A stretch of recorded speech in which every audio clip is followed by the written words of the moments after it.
भोला।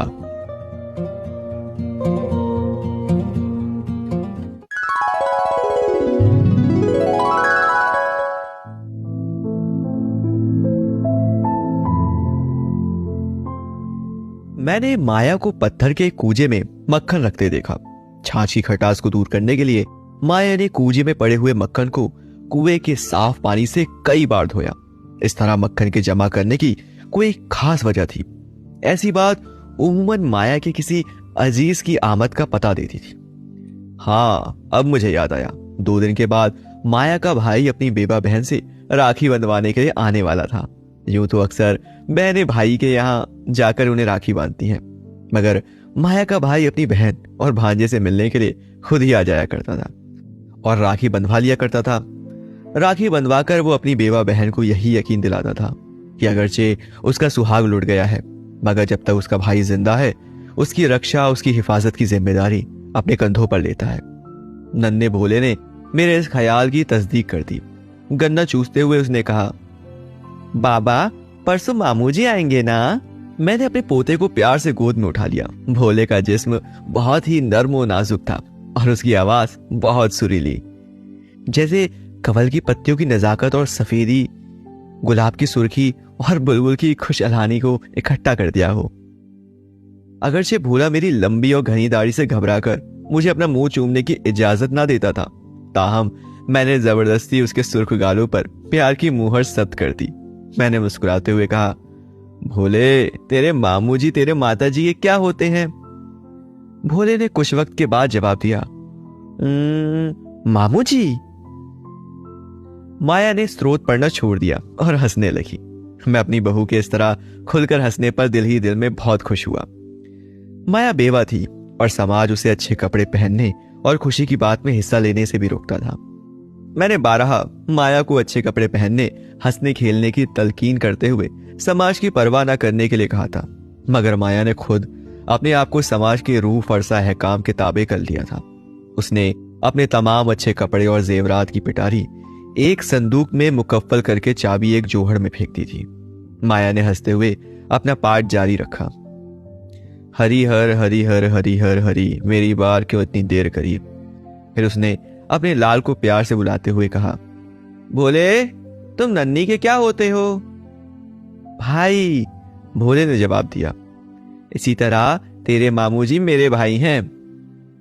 भोला ये बात ना समझ सका कि एक ही शख्स किस तरह एक ही वक्त में किसी का भाई और किसी का मामू हो सकता है। वो तो अब तक यही समझता आया था कि उसके मामू जान उसके बाबा जी के भी मामू जी हैं। भोले ने इस मखमसे में पढ़ने की कोशिश न की और उचककर माँ की गोद में जा बैठा और अपनी माँ से गीता सुनने के लिए इसरार करने लगा। वो गीता महज इस वजह से सुनता था कि वो कहानियों का शौकीन था और गीता के अध्याय के आखिर में महात्म सुनकर वो बहुत खुश होता और फिर जोहड़ के किनारे फैली हुई धूप की मखमली तलवारों में बैठकर घंटों उन महात्मों पर गौर किया करता। मुझे दोपहर को अपने घर से 6 मील दूर अपने मज़ारुओं को हल पहुंचाने थे। बूढ़ा जिस्म उस पर मुसीबतों का मारा हुआ। जवानी के आलम में 3-3 मन बोझ उठाकर दौड़ा किया, मगर अब 20 सेर बोझ के नीचे गर्दन पिचकने लगती है। बेटे की मौत ने उम्मीद को यास में तब्दील करके कब्र तोड़ दी है। अब मैं भोले के सहारे ही जीता था, वरना दरअसल तो मर चुका था। रात को मैं थकान की वजह से बिस्तर पर लेटते ही ऊँघने लगा। जरा तवक्कुफ के बाद माया ने मुझे दूध पीने के लिए आवाज दी। मैं अपनी बहू की सादतमंदी पर दिल ही दिल में बहुत खुश हुआ और उसे सैकड़ों दुआएं देते हुए मैंने कहा, मुझ बूढ़े की इतनी परवाह ना किया करो बिटिया। भोला अभी तक सोया ना था। उसने एक छलांग लगाई और मेरे पेट पर चढ़ गया। बोला, बाबा जी आप आज कहानी नहीं सुनाएंगे क्या? नहीं बेटा, मैंने आसमान पर निकले हुए सितारों को देखते हुए कहा। मैं आज बहुत थक गया हूं, कल दोपहर को तो मैं सुनाऊंगा। भोले ने रूठते हुए जवाब दिया, मैं तुम्हारा भोला नहीं बाबा, मैं माताजी का भोला हूं। भोला भी जानता था कि मैंने उसकी ऐसी बात कभी बर्दाश्त नहीं की। मैं हमेशा उससे यही सुनने का आदी था कि भोला बाबा जी का है और माता जी का नहीं। मगर उस दिन हलों का कंधे पर उठाकर 6 मील तक ले जाने और पैदल ही वापस आने की वजह से मैं बहुत थक गया था। शायद मैं उतना ना थकता अगर मेरा नया जूता एड़ी को ना दबाता और इस वजह से मेरे पाँव में टीसें ना उठती। इस गैर मामूली थकन के बाइस मैंने भोले की वो बात भी बर्दाश्त की। मैं आसमान पर सितारों को देखने लगा। आसमान के जुनूबी गोशे में एक सितारा मशाल की तरह रोशन था। गौर से देखने पर वो मध्यम सा होने लगा। मैं ऊँघते ऊँघते सो गया। सुबह होते ही मेरे दिल में ख्याल आया कि भोला सोचता होगा कि कल रात बाबा ने मेरी बात किस तरह बर्दाश्त की। मैं इस ख्याल से लरझ गया कि भोले के दिल में कहीं ये ख्याल ना आया हो कि अब बाबा मेरी परवाह नहीं करते। शायद यही वजह थी कि सुबह के वक्त उसने मेरी गोद में आने से इनकार कर दिया और बोला, मैं नहीं आऊंगा तेरे पास बाबा। क्यों भोले? भोला बाबा जी का नहीं, भोला माता जी का है। मैंने भोले को मिठाई के लालच से मना किया और चंद ही लम्हात में भोला बाबा जी का बन गया और मेरी गोद में आ गया और अपनी नन्ही टांगों के गिर्द मेरे जिस्म से लपेटे हुए कंबल को लपेटने लगा। माया हरिहर स्रोत पड़ रही थी। फिर उसने पाव भर मक्खन निकाला और उसे कूजे में डालकर कुएं के साफ पानी से छाछ की खटास को धो डाला। अब माया ने अपने भाई के लिए सेर के करीब मक्खन तैयार कर लिया। मैं भाई बहन के इस प्यार के जज्बे पर दिल ही दिल में खुश हो रहा था, इतना खुश कि मेरी आंखों में आंसू टपक पड़े। मैंने दिल में कहा, औरत का दिल मोहब्बत का एक समंदर होता है कि माँ बाप, भाई बहन, खाविंद, बच्चे, सबसे वो बहुत ही प्यार करती है और इतना करने पर भी वो खत्म नहीं होता। एक दिल के होते हुए भी वो सबको अपने दिल दे देती है। भोले ने दोनों हाथ मेरे गालों की झुर्रियों पर रखे, माया की तरफ से चेहरे को हटाकर अपनी तरफ कर लिया और बोला, बाबा तुम्हें अपना वादा याद है ना? किस बात का बेटा? तुम्हें आज दोपहर को मुझे कहानी सुनानी है। हाँ बेटा जी, मैंने उसका मुंह चूमते हुए कहा। ये तो भोला ही जानता होगा कि उसने दोपहर के आने का कितना इंतजार किया। भोले को इस बात का इल्म था कि बाबा जी की कहानी सुनाने का वक्त वही होता है जब वो खाना खाकर उस पलंग पर जा लेटते हैं जिस पर वो बाबा जी या माता जी की मदद के बगैर नहीं चढ़ सकता। चुनाचे वक्त से आधा घंटा पेशतर ही उसने खाना निकलवाने पर इसरार शुरू कर दिया।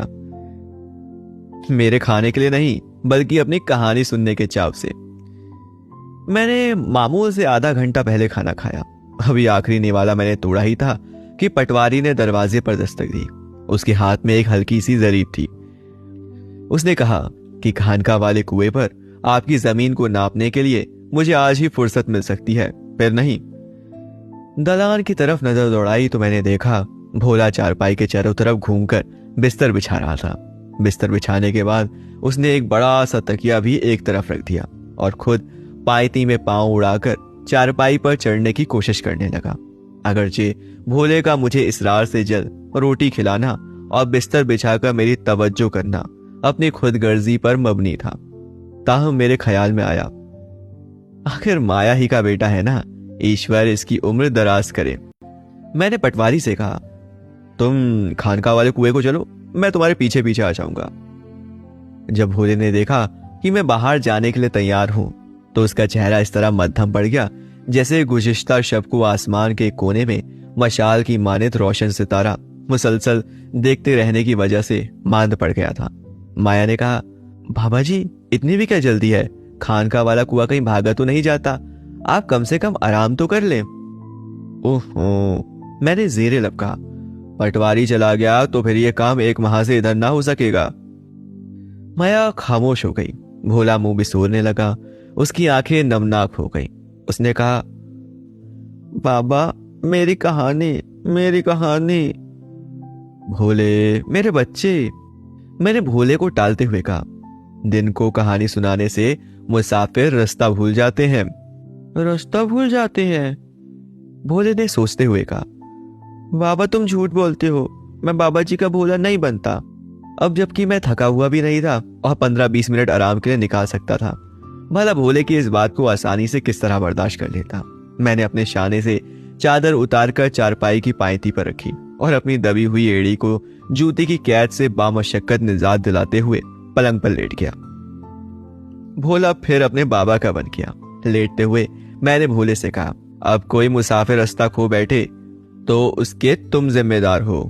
और मैंने भोले को दोपहर के वक्त 7 शहजादों और 7 शहजादियों की एक लंबी कहानी सुनाई।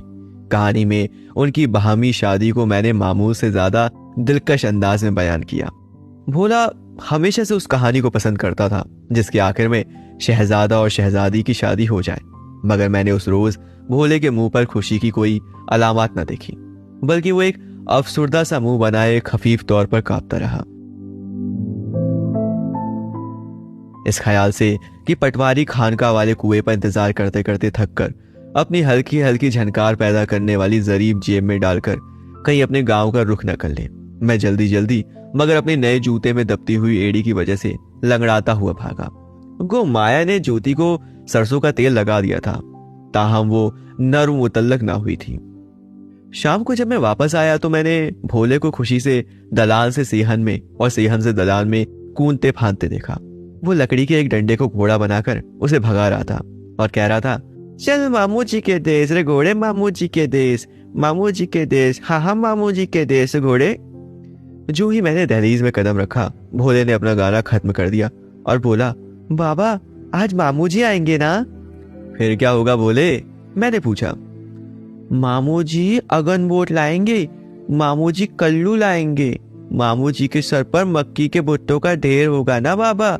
हमारे यहाँ तो मक्की होती नहीं बाबा, और तो और ऐसी मिठाई लाएंगे जो आपने ख्वाब में भी ना देखी होगी। मैं हैरान था और सोच रहा था कि किस खूबी से ख्वाब में भी ना देखी होगी कि अल्फाज 7 शहजादों और 7 शहजादियों वाली कहानी के बयान में उसने याद रखे थे। जीता रहे, मैंने दुआएं देते हुए कहा। बहुत ज़हीन लड़का होगा और हमारे नाम को रोशन करेगा। शाम होते ही भोला दरवाजे में जा बैठा ताकि मामू की शक्ल देखते ही अंदर की तरफ दौड़े और पहले पहल अपनी माता जी को और फिर मुझे अपनी मामू जी के आने की खबर सुनाए। दियो को दिया सलाई दिखाई गई। जो रात का अंधेरा गहरा होता जाता, दियो की रोशनी ज्यादा होती जाती। मुतफकिराना लहजे में माया ने कहा, बाबा जी भैया अभी तक नहीं आए, किसी काम की वजह से ठहर गए होंगे।